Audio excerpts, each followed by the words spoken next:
నమస్తే, మీరు చూస్తున్న లైవ్ నైన్ టీవీ.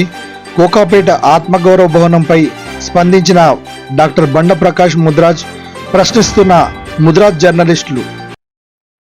నీళ్లు నిధులు నియామకాలనే కాన్సెప్ట్తో బీఆర్ఎస్ ప్రభుత్వం ఏర్పడింది. ఆ బీఆర్ఎస్ ప్రభుత్వం మీరు కీలక పాత్ర వహించారు. ముదిరాజులకు మా సత్తా ఏందో అని చూపించడానికి మీరు ఒక అకంఠిత దీక్షతో మీరు ముందు నిలబడి ప్రభుత్వానికి అండ నిలబడ్డారు.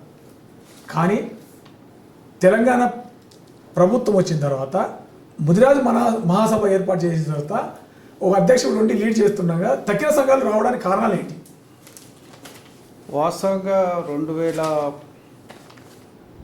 మేము సంఘం ఏర్పడినాటికే ఒక కాసాని జ్ఞానేశ్వర్ గారి నాయకత్వంలో ఒక సంఘం ఉంది. దాంట్లోనే మేము అందరం కూడా చాలా కాలం పనిచేసినాం. దానికంటే ముందు సోదరుడు దాంతో విభేదించిన సంఘం జగన్మోహన్ ముదిరాజు గారు కూడా సికింద్రాబాద్లో ఒక సంఘాన్ని ఏర్పరచుకొని వారు కూడా పనిచేస్తూ వచ్చినారు. నేను సాధ్యమైనంత వరకు జగన్మోహన్ ముదిరాజు గారిని, జ్ఞానేశ్వర్ గారిని కూడా వైరుధ్యాలు లేకుండా పనిచేయమని చెప్పి అనేక సందర్భాల్లో రిక్వెస్ట్ చేసినాను. నాకు అవకాశం దొరికినప్పుడు చొరవ తీసుకొని మన జగన్మోహన్ గారిని ఆంధ్రప్రదేశ్ ముదిరాజు మహాసభలో జనరల్ సెక్రటరీ కూడా చేయించినాను. జ్ఞానేశ్వర్ గారిని ఒప్పించి ఆయన దూరం పోవద్దు, ఆయన ఇంకో సంఘం పెట్టకూడదు అని చెప్పి ఆ రోజు వారిని కన్విన్స్ చేసి వారిని కూడా చేసినాం. కాకపోతే ఏమైందంటే జగన్మోహన్ గారు జనరల్ సెక్రటరీ అయినాక జగన్మోహన్ గారికి కొంచెం సమస్యల మీద మాట్లాడే తత్వం ఉంటుంది. సమస్యల్ని చక్కగా వివరిస్తాడు. మొత్తం మీద తను అనుకున్న దాన్ని సాధిద్దామనే ఆలోచనతో పనిచేసే వ్యక్తి. కొంత ఎందుకో ఆయన మాట్లాడే ధోరణి జ్ఞానేశ్వర్ గారికి నచ్చలేదు.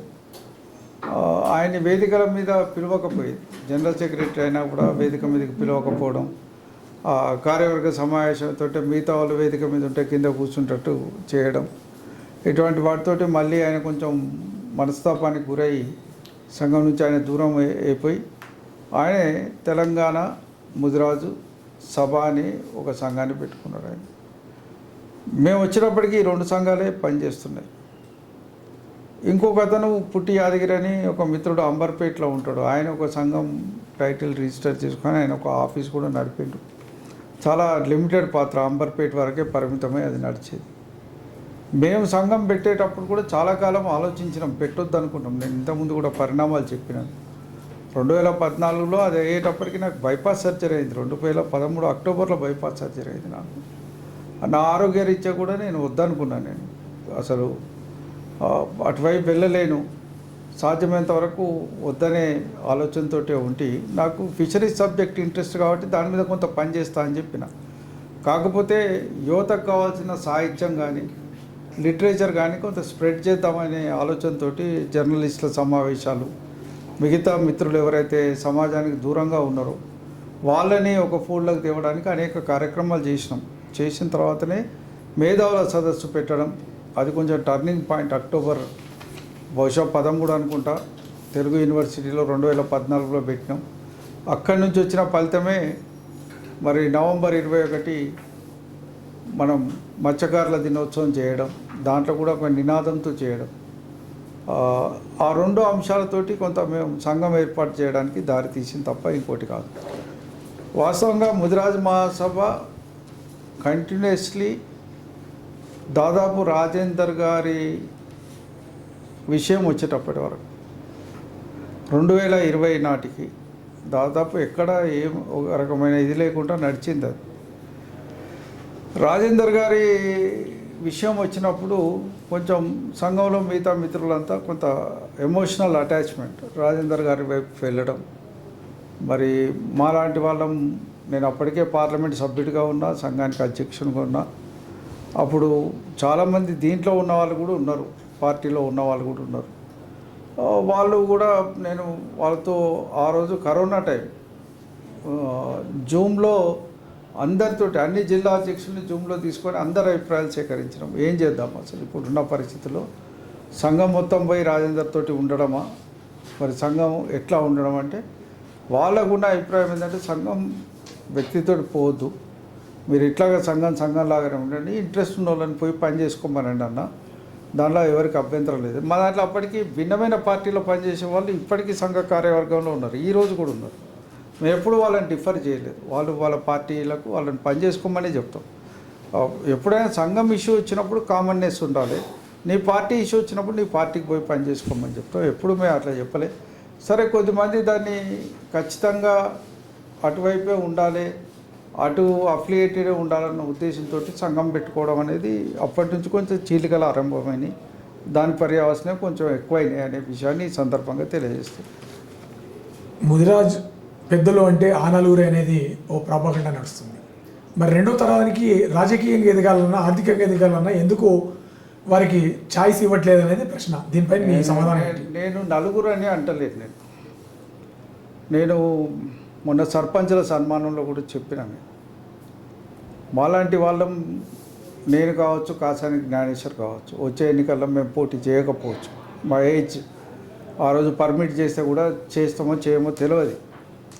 బట్ ఈటల రాజేందర్ గారు, వాకిటి శ్రీహరి గారు, జ్ఞానేశ్వర్ గారు, ఈవెన్ కాచాని వీరేష్ గారు, ఈవెన్ నీలం మధు గారు, ఇట్లా అందే బాబయ్య గారు కావచ్చు, మిగతా వాళ్ళ పెద్దలు కూడా చూస్తే ఇలా 10-15 మంది కనబడుతున్నారు కళ్ళలో. వాళ్ళు అటువంటి వాళ్ళు పనిచేయడానికి ఆస్కారం ఉంది. అటువంటి వాళ్ళని మనం ఎంకరేజ్ చేద్దామని కూడా నేను వేదిక నుంచి చెప్పిన, బహిరంగంగా చెప్పిన. దాంట్లో ఎక్కడ దాచేది లేదు. సెకండ్ జనరేషన్ ఖచ్చితంగా ముందుకు రావాలని కోరుకుంటున్నాం మేము. ఈరోజు నలుగురనే కాదు, నేను నీలం మదన్ కూడా దీంట్లో టీంలో ఉండమని కోరినా. ఎందుకంటే ఫ్యూచర్ జనరేషన్ లీడర్స్ వాళ్ళు, కులానికి భవిష్యత్తులో వాళ్ళు నాయకులుగా మిగిలిపోవడానికి అవకాశం ఉంది. ఎందుకంటే వాళ్ళు వాళ్ళ శాసనసభ నియోజకవర్గాల్లో కావచ్చు, వాళ్ళ పార్లమెంట్లో కావచ్చు గట్టిగా పనిచేసి ఇవాళ కాకైనా రేపైనా గెలుపొంది వస్తారు. వచ్చినప్పుడు కూడా కులానికి పనిచేయాల్సిన అవసరం, బాధ్యత వాళ్ళ మీద ఉంటుంది. కాబట్టి మేము యంగర్ జనరేషన్ని ఎక్కడ విస్మరించే పరిస్థితి లేదు. కోకాపేట భవనంలో మీతో పాటు మీరు ఒక పెద్దన్న తరహాలో వ్యవహరిస్తూ, మీతో పాటు జర్నలిస్టు కానీ, డాక్టర్లు కానీ, లాయర్లు కానీ ప్రతి సంస్థ నుంచి ఒక్కొక్కరు తీసుకొని ఆ కమిటీలో వేస్తే ఏ విధంగా అభివృద్ధి చెందుతుందనే దీని మీద మీ అభిప్రాయం ఏంటి? వాస్తవంగా నేను ఇప్పటికీ నమ్మేది ఏంటంటే ఒక కలెక్టివ్ ఎఫర్ట్, కులమంతా ఒక్క తాటి మీద నిల్చుంటే తప్ప ఇది సక్సెస్ఫుల్ అయ్యే ప్రయత్నం కాదు. సరే, కొన్ని సందర్భాల్లో ట్రస్ట్లలో ఉండే లిమిటేషన్స్ ట్రస్ట్కు ఉంటాయి. ఆ సంఖ్యాపరంగా ఉన్న దాని పరిధిని తీసుకొని దాంట్లో ఎట్లా తీసుకుంటే కాంపోజిషన్ బాగుంటుందో ఆలోచించి తీసుకోవాల్సిన అవసరం ఉంటుంది. అన్ని వర్గాల నుంచి ప్రజలు ఉంటే ఇంకా చాలా గొప్ప విషయం అది. దాన్ని ఎవరు డిస్ప్యూట్ చేయలేరు. కాకపోతే ఏమిటంటే అన్ని ప్రాంతాలు, అన్ని ఏరియాలు అందరినీ మొబిలైజ్ చేయగలిగాయి. ఇప్పుడు మేమైతే జిల్లాల వారిగా ఇట్లా అయితే చేయాలనుకుంటున్నామో అట్లా కూడా జిల్లాలకు కూడా కొంత ప్రాధాన్యత ఇవ్వాల్సిన అవసరం ఉంటుంది. రెండోది, చాలా కాలం నుంచి పనిచేస్తున్న వాళ్ళకు కూడా ప్రాధాన్యత ఇచ్చి వాళ్ళని మోటివేట్ చేయాల్సి ఉంటుంది. ఇది ఏంటంటే సమాజం మొత్తాన్ని మోటివేట్ చేస్తే తప్ప పరిష్కారమయ్యే సమస్య కాదు. మొత్తం సమాజం ఏకతాటి మీద ఉంటే తప్ప నిర్మాణం పూర్తి కాదు అనేది నా నమ్మకం, విశ్వాసం. దానికి అనుగుణంగానే పనిచేయాలనేది నేను ఆలోచిస్తున్నా తప్ప ఎవరో 3-4 వ్యక్తులు డిక్టేట్ చేస్తే పని అయ్యేది కాదనేది నా నమ్మకం. బీసీడీ గ్రూప్ నుంచి బీసీఏ గ్రూప్కు ఏదైతే బీసీడీ నుంచి బీసీఏ గ్రూప్కు మార్పుకు ఏదైతే మన కమిషన్ వేశారో ఆ కమిషన్కి ఒక బృందాన్ని మీరు ఏర్పాటు చేసి దాన్ని మానిటరింగ్ చేస్తే బాగుంటుందని అందరి అభిప్రాయం. దానిపై మీ వాస్తవంగా ఈ ప్రభుత్వం ఏర్పడ్డ తర్వాత, సరే గత ప్రభుత్వ కాలంలో మా ప్రయత్నాలు మేము చేసినాము. ఒక రకంగా ఆలోచిస్తే మేము సక్సెస్ కాలేకపోయినాం గత ప్రభుత్వ కాలంలో. దాంట్లో ఎక్కడ మేము వేరే ఎఫర్ట్ పెట్టినాం, కానీ we could not able to succeed. వాస్తవంగా సుప్రీంకోర్టుకి వెళ్ళి వాళ్ళ బీసీ కమిషన్ తెప్పేయడంలో కొంత క్రియాశీల పాత్ర పోషించినాం. కానీ ఆ ప్రభుత్వం చేయగలిగేంత ఒత్తిడి తేలేకపోయినాం మేము. అందులో కొంత విఫలమైన మాట వాస్తవం. కానీ ఈ ప్రభుత్వం వచ్చిన తర్వాత కూడా ఎవరైతే హామీ ఇచ్చిందో, అభయస్థం హామీ కామారెడ్డి డిక్లరేషన్లో ఇచ్చిందో, మేము 6 నెలల వరకు ఏం మాట్లాడలేదు దాని మీద. 6 నెలల తర్వాత దాదాపు 600 మండల కేంద్రాల్లో రిప్రజెంటేషన్స్ ఇప్పించినాం సంఘం తరఫున. దాదాపు చాలా కలెక్టర్ ఆఫీసులలో కూడా రిప్రజెంటేషన్స్ ఇప్పించినాం. రిప్రజెంటేషన్ అన్నీ రేవంత్ రెడ్డి గారికి చేరేటట్టు చేయగలిగినాం. All representations address to the Revanth Reddy through MRO అది చేయగలిగినాం. కానీ ఆ మధ్యలోనే మనకు ఈ 42% రిజర్వేషన్లు రావడం, అది ఒక సంవత్సరం పాటు అదే ప్రధాన అంశంగా నడవడం వల్ల కొంచెం వెనుకం చేయాల్సిన అవసరం వచ్చింది. మళ్ళీ ఇటీవల కాలంలో బీసీ కమిషన్కు నేనే స్వయంగా మొత్తం రాష్ట్రం నుంచి వచ్చిన రిప్రజెంటేటివ్స్ అందరితోటి కలిసిపోయి రిప్రజెంటేషన్ ఇచ్చి వచ్చినాం. ఇప్పుడు సెకండ్ స్టెప్ ఏం ఆలోచిస్తున్నామంటే, మేము ఇప్పటికి పొన్నం ప్రభాకర్ గారికి ఇచ్చినాం, బీసీ కమిషన్కి ఇచ్చినాం, ఒక సీఎం గారిని ఒకసారి కలుద్దాం అనుకుంటున్నాం. అది కూడా వాకిటి శ్రీ గారిని మొన్న శాసనసభ సమావేశాల సందర్భంగా నేను రిక్వెస్ట్ చేసిన. ఏంటంటే మరి మీరు ఉన్నారు కాబట్టి మీ ద్వారానే పోదామనే ఒక ఆలోచన. మళ్ళీ మేము స్వయంగా పోయి మళ్ళీ ఇస్తే పొలిటికలైజ్ కాకుండా కమ్యూనిటీ యాజ్ ఎ హోల్ ఒక్క సింగిల్ వాయిస్ మీద ఉందని చెప్పడానికి మీరు, నేను, మిగతా మిత్రులను కూడా పిలుద్దాం, అందరం కలిసిపోయి రిప్రజెంటేషన్ ఇద్దామని చెప్పి వారిని రిక్వెస్ట్ చేసిన. వారిని తర్వాత టైం తీసుకొని చెప్తా అన్నారు. Just I'm waiting for that. ఇక వారు ఈ మధ్యకాలంలో ఏదో రిప్రజెంటేషన్ ఇచ్చినట్టు వార్తల్లో చూసినా నేను. బట్ ఒకవేళ వారు వస్తే వారిని తీసుకొని వెళ్దామని, లేదంటే సీఎం గారిని కలిసి రిప్రజెంట్ చేద్దామని. తప్పకుండా బీసీ కమిషన్ ముందట ఇప్పుడు కొత్తగా డెడికేటెడ్ కమిషన్ రిపోర్ట్ వచ్చింది కాబట్టి అదే డెడికేటెడ్ కమిషన్లో ముదిరాజుల స్థితిగతులు ఎంత అధ్వానంగా ఉన్నాయో ఆ డెడికేటెడ్ కమిషన్ చెప్తుంది కాబట్టి ఆ వాస్తవాలని క్రోడీకరించి వాటితో కలిసిన ఒక నివేదికని మళ్ళీ బీసీ కమిషన్కి త్వరలో అందజేయాలనే ఆలోచనతో మేము ఉన్నాం. తప్పనిసరిగా చేయడమే కాదు, మానిటర్ కూడా చేస్తాం. ఒకవేళ ప్రభుత్వం ఇప్పటికైనా మరి మాట ఇచ్చింది, ఒకవేళ చేయడానికి ఇబ్బంది పడితే లీగల్గా కూడా నేను ప్రభుత్వం మీద ఒత్తిడి తేవడానికి కూడా సిద్ధపడే ఉన్నాం. All possibilities on the governance. ఎందుకంటే లాస్ట్ మినిట్కి పోతే గతంలో 2009లో జరిగిన తప్పులే మళ్ళీ జరిగే అవకాశం ఉంటుంది. అట్లా కాకుండా టెక్నికల్ ఫ్లాస్ రాకుండా, సాంకేతికపరమైన ఇబ్బందులు రాకుండా, ఇప్పుడు మనం అలర్ట్ అవుతున్నాం అనగానే వేరే కులపోళ్ళు ప్రెస్ మీట్లో పెడుతున్నారు. అటువంటి ఇబ్బందులు రాకుండా, ఎవరికీ ఇబ్బంది కాకుండా ఆమోదయోగ్యమైన పరిష్కార మార్గాలను కూడా ప్రభుత్వానికి సూచించడానికి మేము సిద్ధంగా ఉన్నామనే మాట ఈ సందర్భంగా తెలియజేస్తాం. ముదిరాజులో ఒకటి ప్రధాన చర్చ జరుగుతుంది బంధువులలో. అక్కడ కోకపేట, ఇక్కడ బోయిగూడ. ఈ బోయిగూడ కోకపేట ఒకే గొడుగు కిందికి వచ్చి ఒకే ట్రస్ట్ కిందకి ఏర్పడితే అప్పుడు సమాజానికి ఎంత ఉపయోగపడుతుంది అనే దాని మీద మీ అభిప్రాయం ఏంటి? తప్పకుండా అది మంచి అభిప్రాయమే. బోయిగూడ భవనం విషయంలో మేము మొదటి నుంచి చెప్తున్నాం. అదే న్యాయంగా బోయిగూడ భవనం అనేది సికింద్రాబాద్ ముదిరాజ్ భవనం. అది దాన్ని ఆగమయ్య, కాశయ్య, నారాయణ అనేవాళ్ళు పెద్దలు ఆ స్థలాన్ని కొని ముదిరాజ్ సంఘం సికింద్రాబాద్ కట్టుకోవడానికి ఇచ్చినారు వాళ్ళు. దాంట్లో పెద్దలు కృష్ణస్వామి గారు సికింద్రాబాద్, అదేవిధంగా భూపతి గారు, మరి ఉపాధ్యక్షులు, అనేక మంది పెద్దలు దాంట్లో ఉండే సికింద్రాబాద్ వాస్తవ్యులు, భూమయ్య గారు అందరు కలిసి ఆ భవనాన్ని నిర్మాణం చేసుకున్నారు. ఆ భవనంలో పెళ్లిళ్ళు కూడా అయినాయి అనేక సందర్భాల్లో. మరి కుట్టు శిక్షణ కేంద్రం నడిచేది, ఒక టెంట్ హౌస్ నడిచేది, మరి మ్యారేజ్ బ్యూరోలు నడిచేటి అక్కడ. దీన్ని కాసాని జ్ఞానేశ్వర్ గారు అధ్యక్షులు అయిన తర్వాత 99లో అక్కడ ఒక హాస్టల్ కడతా అని చెప్పి వీరు అది డొనేషన్గా, నేను హాస్టల్ కావాల్సిన నిధులు మీ దగ్గర డిపాజిట్ చేస్తా, హాస్టల్ కడతా అంటే వాళ్ళు మా సంఘంలోకి వేరే వాళ్ళు రావద్దని చెప్పి వాళ్ళు కోర్టుకు పెట్టారు. అప్పుడు ఆంధ్రప్రదేశ్ ముదిరాజ్ మహాసభ కోర్టుకు పోయి వాళ్ళు స్టే తీసుకొచ్చారు. దాన్ని ఎందుకు అభివృద్ధి చేస్తామంటే మీరు అడ్డుకుంటారు, వారిని రానియండి, వారు అభివృద్ధి చేసిపోతా అంటున్నారు కదా. అప్పుడు సామ్రాజ్య లక్ష్మి గారు కూడా ఒక 17 లక్షల రూపాయలు విరాళంగా ఇస్తామని ప్రకటించినారు. అంటే మిగతా డబ్బులు వీరు జ్ఞానేశ్వర్ గారు పెడతా అన్నారు. అందరం రిక్వెస్ట్ చేసినాం. నేను నాలాంటి వాళ్ళం కృష్ణస్వామి గారి దగ్గరికి పోయి కూడా రిక్వెస్ట్ చేసిన. నేను వారిని అడిగిన, మరి మిగతా వాళ్ళని కూడా మేము రిక్వెస్ట్ చేస్తే అందరూ కూడా ఒప్పుకొని కేసు విత్డ్రా చేసుకుంటేనే ఆ భవన నిర్మాణం అనేది సాధ్యమైంది. ఇలా 2003లో ఆ భవనం ప్రారంభమైంది, డిసెంబర్ 20 నాడు. దురదృష్టవశాత్తు ఏమైందంటే ఆ భవనంలో ఒక పార్టీ వాళ్ళ ప్రైవేట్ ట్రస్ట్గా, కుటుంబ ట్రస్ట్గా చేసుకున్నారు. ఒక పార్టీ మాత్రం ముదిరాజ్ ట్రస్ట్గా ఉన్నది.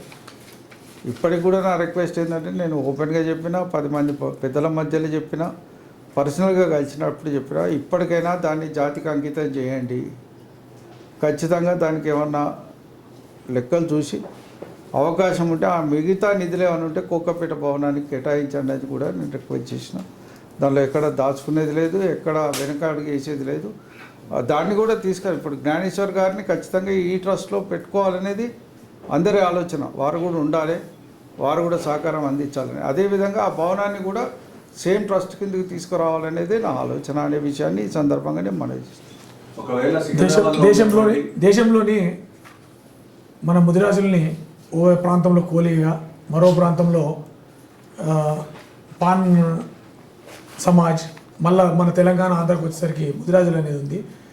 ఈ రకంగా దేశము వన్ నేషన్ వన్ ఇండియా అనే సిద్ధాంతం నడుస్తుంది కాబట్టి అదేవిధంగా రిజర్వేషన్లు కూడా అదే కల్పించాలనే ఉద్దేశంతో మన కుల సంఘ పరంగా ఒక పార్టీ ఏర్పడితే ఎట్లా ఉంటుంది మీ అభిప్రాయం? వాస్తవంగా ఇప్పుడు పార్టీ ఏర్పడడం అనేది గతంలో ప్రయత్నాలు జరిగినాయి, కానీ అవి ఎక్కడ సత్ఫలితాలు ఇవ్వలేదు. కాకపోతే ఇప్పుడు చిన్న చిన్న కులాలు, ఇప్పుడు పిఎంకే లాంటి పార్టీ కావచ్చు, తమిళనాడులో రామదాస్ వాళ్ళు, వైగో లాంటి వాళ్ళు, ఒక 4-5 జిల్లాలకు పరిమితమైన కులాలే వాళ్ళు ఏదో ఒక పార్టీతో పొత్తు పెట్టుకొని ఎప్పటికీ రాజ్యసభకో పార్లమెంటుకో లేకుంటే కేంద్ర మంత్రిత్వ శాఖ దాకా కూడా పోయినారు వాళ్ళు. అట్లాగే కొన్ని కార్యక్రమాలు చేసినారు. మన దగ్గర ఫస్ట్ కులం కొంత ఐక్యత సాధిస్తే, కులం ఒక తాటి మీదకి వస్తే పార్టీ ఏర్పాటు కూడా కష్టసాధ్యమేం కాదు. రాజకీయ పార్టీలకు ఇప్పటికీ ఉన్న చులకన భావం పోవాలంటే ముదిరాజులు సంఘటితం కావడం అనేది కీలకమైన అంశం. సంఘటితమై తన హక్కులు సాధించలేనప్పుడు, పార్టీలు తగిన గుర్తింపు ఇవ్వనప్పుడు ఒక పార్టీకి ఏర్పడితే కూడా తప్పు లేదనే అభిప్రాయం నాకుంది. ఇప్పుడు బీహార్లో ఇంద్రజిత్ గుప్తా అనే అతను మన కోలీ సమాజానికి సంబంధించిన అతను, పాన్ సమాజానికి సంబంధించిన అతను ఓ పార్టీ రూపకల్పన చేసి అక్కడ 3 సీట్లకు పోటీ చేసి 1 సీటు గెలిచాడు. మనం గెలుపుకోవడానికి ఎందుకు అట్లాంటి చేయలేకపోతున్నాం మనం? గతంలో కాసాని గారు ఒక ప్రయత్నం చేసిన ఎంఆర్సీ అని ఒక పార్టీని ఫ్లోట్ చేసిన ముదిరాజు రాష్ట్ర అప్పుడు ఎంఆర్ఎస్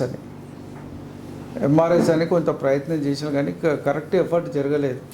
చాలా ప్రాంతాల్లో నామినేషన్లు వేసిన వాళ్ళలో కొద్దిమంది ఇండ్లు అమ్ముకున్న వాళ్ళు కూడా ఉన్నారు, అటువంటి ఇబ్బందులు పడ్డలు కూడా ఉన్నారు. ఆయన స్ఫూర్తి తీసుకొని మనం కూడా ఏర్పాటు చేసుకోవచ్చు. అయితే కాకపోతే ఏంటంటే ఫుల్ ప్రిపేర్డ్నెస్ తోటి మనం పార్టీ ఏర్పాటు చేస్తే ఖచ్చితంగా తెలంగాణలో కూడా రిజల్ట్ వేరే తీరుగా ఉంటుంది. గతంలో ఉన్నదానికంటే ముదిరాజుల్లో ఇప్పుడు అవేర్నెస్ బాగా పెరిగింది, అవగాహన పెరిగింది. మేము ప్రతి సంవత్సరం ఇలా జెండా పండుగ చేస్తున్నాం, అద్భుతమైన రెస్పాన్స్ వస్తున్నది. ఒక 5 నుంచి 6 వేల గ్రామాల్లో జెండాలు ఎగురుతున్నాయి. అది చాలు మనకు కులం చైతన్యవంతమైందని చెప్పడానికి. అట్లా మనం నిజంగానే చేయగలిగితే ముందుకొచ్చి అన్ని అంగులు సమకూర్చుకొని చేస్తే, ఈ పార్టీలు ఇదే నిర్లక్ష్య వైఖరితో ఉంటే మాత్రం ఖచ్చితంగా అవకాశం ఉంటుంది. ఇక్కడ కూడా ఒక ముదిరాజు పార్టీ ఇండిపెండెంట్గా నిలబడడానికి అవకాశాలు ఉంటాయి. ఏ జాతీయ పార్టీతో పొత్తు పెట్టుకున్నా ఓ 10 సీట్లు ఉట్టికి గెలిచే అవకాశం అయితే ఉంటుంది. ఐఐపిపి పార్టీ మీద మీ అభిప్రాయం ఏంటి? ఓ మంచి ప్రయత్నమే, I'm not disputing with that. Coolie Samaj నేను నార్త్ ఇండియాలో చాలా ప్రాంతాల్లో చూసిన. బీహార్లో బీసీల కింద ఉన్నాం మనం, ఓబీసీల కింద. మరి ఇక్కడ